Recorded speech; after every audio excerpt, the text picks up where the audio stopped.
जिसके घर में कमाने वाले दो चार हैं, पैसा तो आ रहा है पर घर में टिक नहीं रहा, डॉक्टर में, पुलिस में, एक्सीडेंट आदि में, कहीं गलत जगह पर व्यसन में अगर पैसा जा रहा है, जुए में, मांसाहार, मदिरा पान, या कहीं आया पैसा आने में कमी नहीं, आ रहा है पर टिक नहीं रहा, रुक नहीं रहा, कोई मांगने आ गया, दे दिया, फिर वहां से अपने पास नहीं आ रहा, अपन कह रहे हैं भैया हमारा पैसा लौटा दो, नहीं आ रहा। तो महाराज शिव महापुराण की कथा कहती है, एकादशी के दिन गंगा के जल में मात्र 7 बेलपत्री डालकर जो नंदीश्वर भगवान अर्थात जो शंकर जी के शिवलिंग के सामने नंदी होता है, उस नंदी के चरण पर गंगा का जल चढ़ाकर बेलपत्री शिव पर समर्पित कर देता है, उसके घर में रुपया रुकना चालू हो जाता है, फिर वो गलत जगह पर नहीं जाता, गलत स्थान पर वो धन जाएगा ही नहीं।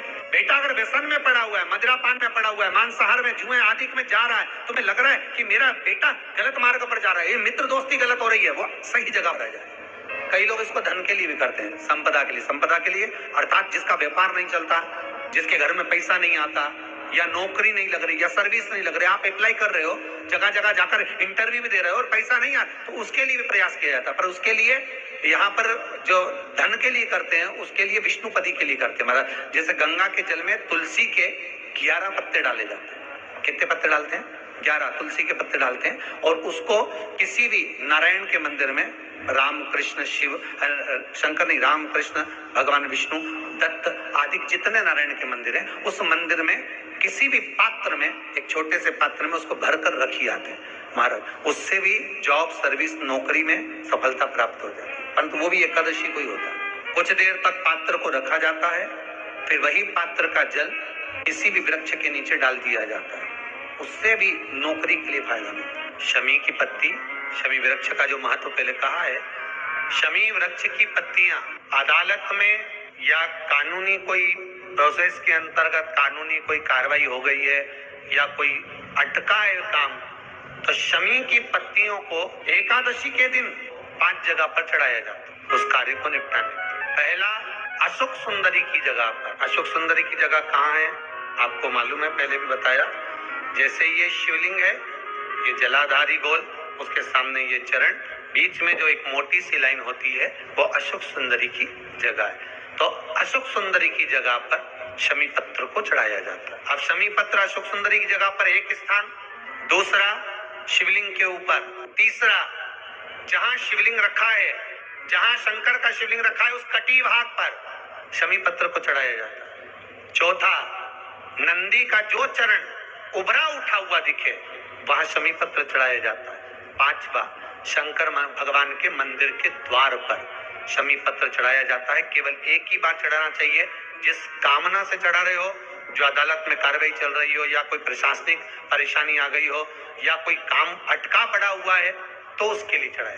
5 स्थान है, 5 स्थान की शमी पत्र को आप 5 चढ़ाएंगे, आपकी प्रशासनिक जो व्यवस्थाएं वो सुचारू हो जाएगी, वापिस कोई तकलीफ नहीं आएगी। शमी पत्र की बात। एक बेलपत्र, जब कभी लगे आपके जीवन में कि मेरे कष्ट का जीवन चल रहा है, कष्ट का, एक बेलपत्र अशोक सुंदरी वाली जगह पर, इस डंडी का मुख शिवलिंग की ओर हो।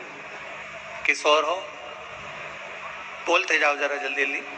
शिवलिंग की ओर, अशोक सुंदरी वाली जगह, डंडी का मुख शिवलिंग की ओर, एक बेलपत्र शिवलिंग के ऊपर, जिसका डंडी का मुख, तुम अगर ये शिवलिंग है, आप यहां बैठे हो, तो आपके साइड डंडी का मुख नहीं होना चाहिए, डंडी का मुख विपरीत दिशा में, आपसे पीछे।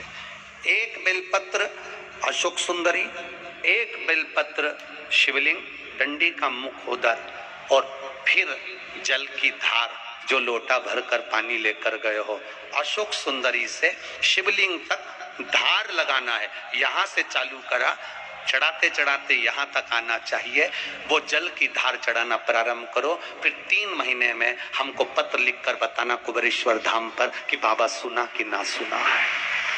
एक बेलपत्री का नियम है, एक एक बेलपत्र चढ़ाने का नियम है, दुर्वा चढ़ाने का नियम है, धतूरा चढ़ाने का नियम है, भगवान को शमी का पत्र चढ़ाने का नियम है, शंकर भगवान को रिझाने का नियम है। शिव तत्व को कैसे रिझाया जाए, शंकर का अनुमोदन कैसे करा जाए, मेरे वो घड़दानी को कैसे मनाया जाए, उसका नियम हमारे यहाँ शिव महापुराण में वर्णित किया गया।